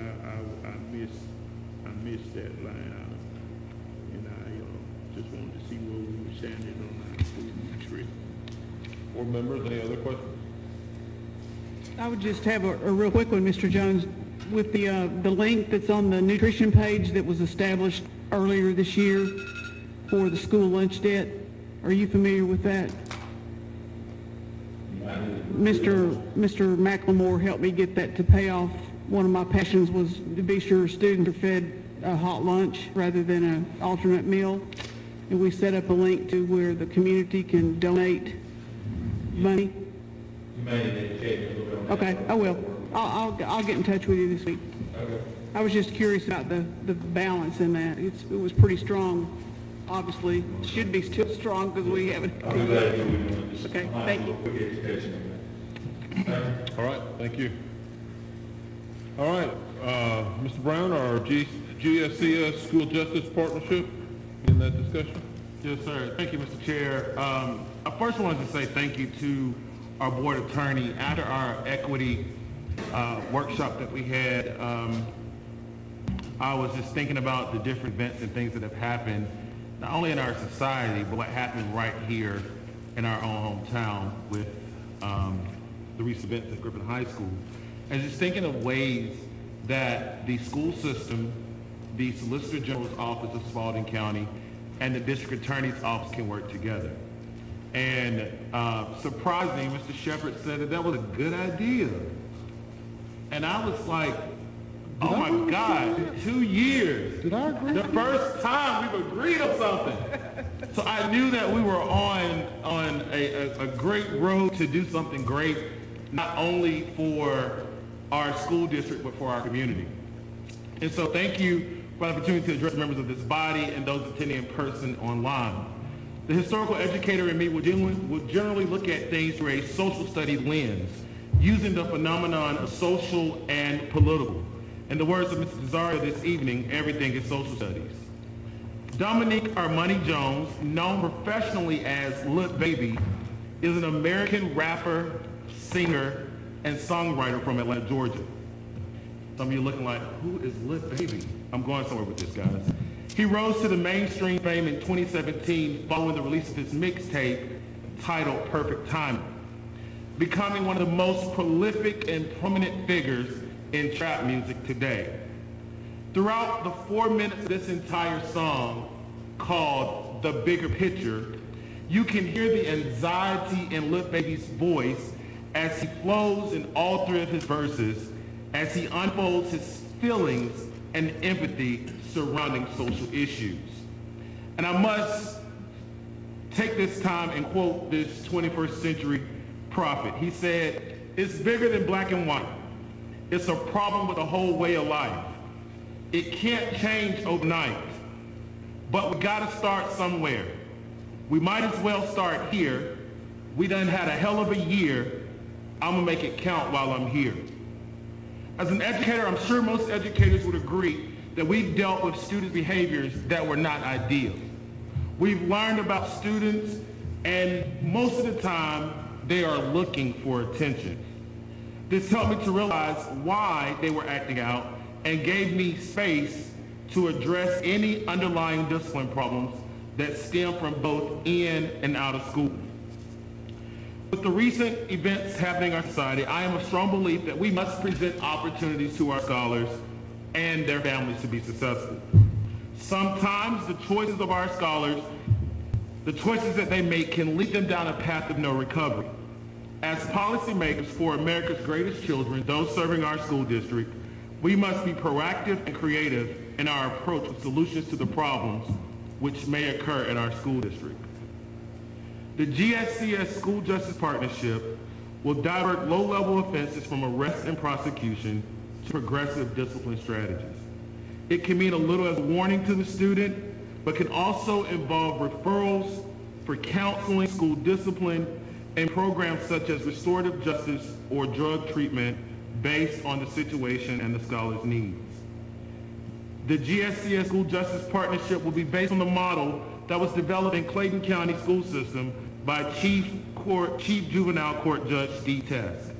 The board attorney and I have discussed adjusting Clayton County's program to fit the needs of our scholars.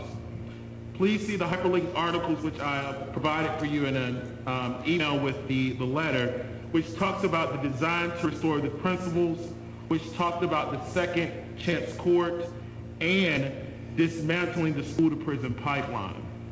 And so today I think we are on to something great as we have a conversation as to how this partnership would benefit our students. Now, I'm not a legal scholar, so we're going to leave that up to Mr. Shepard, but I believe that as board members, as elected officials, we do have the due diligence to be creative in our approach to this so that we can get a good program that will be beneficial to our community. Thank you so much, Mr. Chair. Mr. Shepard? Any questions to Mr. Brown before we turn it over to Mr. Shepard? I just think it's a great idea, and I appreciate you bringing this to our attention. Totally for it. Thank you so much. Thank you, Ms. McDonald. Mr. Shepard, you have. Yeah, when Mr. Brown said something to me as we were leaving the meeting, I said, it's a great idea. And I think he started with whether or not I thought the DA's office would be, actually he asked me how well I knew the DA was. Right. And I told him, I said, well, it's going to need to be a little broader than that. Because think about it, the only students that the DA would become involved with are 17, 18-year-olds. Because until they're 17, they're in juvenile court. Most of the criminal charges that come out of conduct at school actually are the misdemeanor variety or get reduced to misdemeanor. And so, again, it only involves 17, 18-year-olds, and that goes to state court. I've got a pretty good relationship with the state court solicitor, and I talked, and I actually had a conversation with Patrick about this over Thanksgiving, and Patrick, he said he's game. He and Judge Esri put together the Veterans Court, which they're very proud of, and Patrick said he'd be glad to do this. But one element of this that Mr. Brown and I didn't discuss because he kind of caught me cold with it, we really need to get the juvenile court involved. And we'd have to get with Judge Ott, who's now the chief juvenile court judge.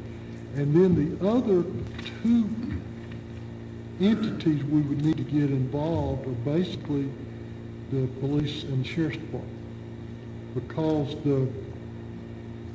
where the rubber meets the road, and I'm not sure I agree with the term school to prison pipeline, but where the rubber meets the road with that is at the time when a law enforcement officer makes the decision to bring criminal charges against a student. And so if we're going to develop this, somebody, I'll be glad to do it if the board authorizes me to reach out to these folks.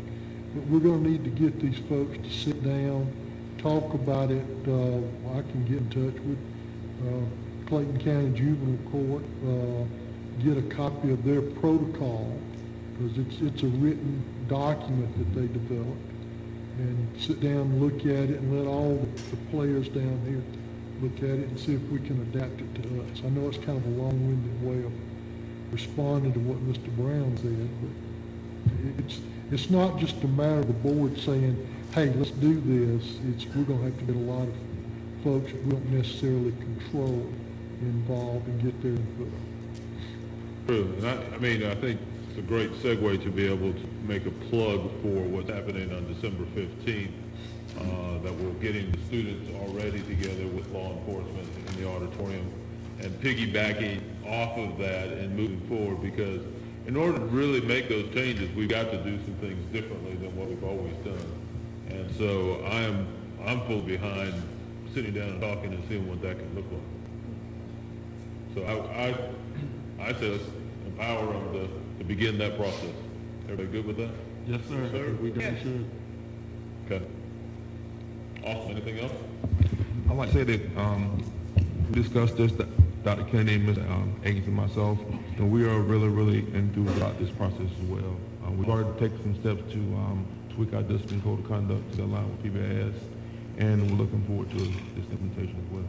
Perfect. So I sent an email out requesting the discipline matrix, just so that we could see what are some of those offenses. I wanted to be knowledgeable of the offenses that would possibly come up. And so thank you to Dr. Warren and Mr. Aigan for providing that discipline matrix. And so as we continue to not only work on this, it gives the school district an opportunity to match the discipline matrix and PBIS together for both elementary and secondary scholars. So I think it's a great opportunity across the board. Awesome. All right, we'll move then to Dr. Warren for our draft of the Board of Education meeting dates that you have provided for us. Yes, sir. We have designed a calendar for the year 2021 for our board meetings and work sessions. And we maintain the familiar format of meeting on first and third Tuesdays, board meetings at 6 p.m., board work sessions at 4 p.m. And included, there are 2 board retreats for 2021, one on March 18th and the second one on September 16th. It means the pleasure of the board. Okay, we've had some individual discussions kind of about this, and I've heard some views, so I'd love to, any board members that have some ideas on that, want to share what your ideas. I have a couple ideas I'd be happy to share, but any board members? I would just ask that, I know it happened this past November, that we do not have meetings on election days, whether that's a primary or that we take into account, you know, to be respectful of our stakeholders and our employees with regard to having the opportunity to go vote. And us, we're up for re-election. Correct. Okay. We'll double check the calendar again. Yeah, thank you. Are the Thursday retreats the best day still for the board? There's 2 already. I would prefer Tuesdays. Okay, I have that. That's okay. Yeah, that's fine. Tuesdays are good, but some Thursdays are good. It's okay. Okay, Ms. Barbara Joe, how about you? It's hard to say. Okay, it just depends on, if you plan far enough in advance, hopefully you have that. I have central office, if we moved a retreat that's typically on a Thursday, that usually you have, and I realize going forward, I'm not sure exactly what your weekly schedules are going to be like. Is that doable? Does that throw a kink? I don't see it. Okay. I know that one of the, in talking with the other board members, one of the things that has come up is we need more time when we can be able to have not so pressurized meetings as far as accomplishing that stuff in a short amount of time, so a little bit longer time. My idea was maybe doing, with this, taking 2 of the workshop sessions and making them a little bit longer sessions. That would give us the ability to make sure we've got everything in. I know, especially because of COVID, we had put a lot of things on the back burner. We didn't even have a retreat this year at all. We canceled the one in the spring, and then we kind of did a maybe sort of mini retreat just last week or so. So I would like to, let's look at one of those bases, but maybe taking that, still keep it at 4 o'clock on that Tuesday, but we can maybe just plan for it to be a little bit longer meeting in the future. Okay. Any other thoughts or comments about that? Okay. We can move forward with that then. Thank you. We do have something for executive session. It shouldn't take us very long, board members, but we'll take time for just a few board member comments. I'm going to start here on my left with Ms. Sue.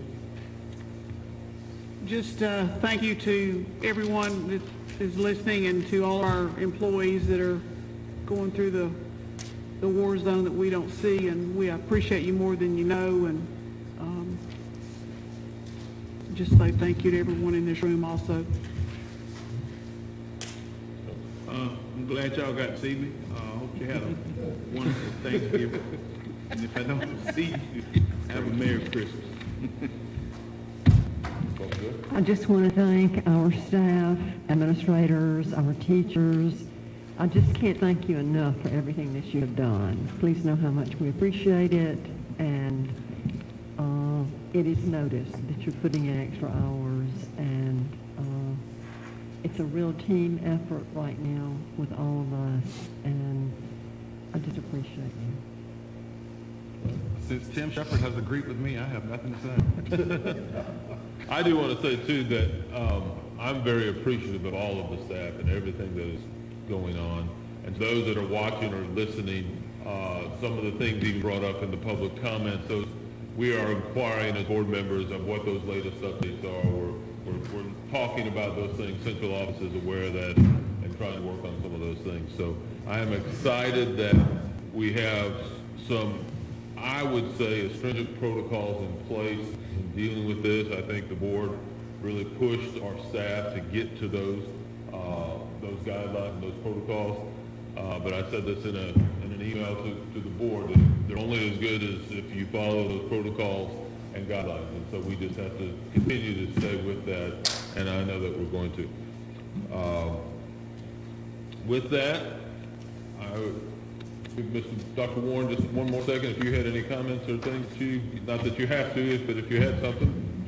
No comment. I just want to thank members of our cabinet and the individuals that work below our cabinet members for hustling today, gathering information to submit to you all. A lot of diligence and time went into that, and I want to extend my thanks for that. What about your guests? Yes.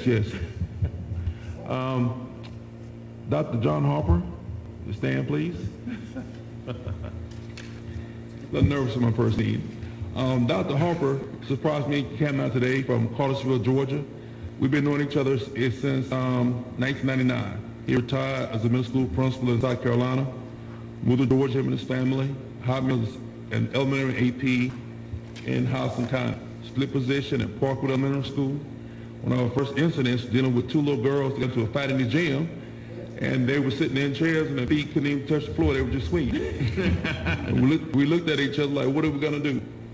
But he's always been a mentor to me throughout my career and a father figure. I love him dearly, him and his family.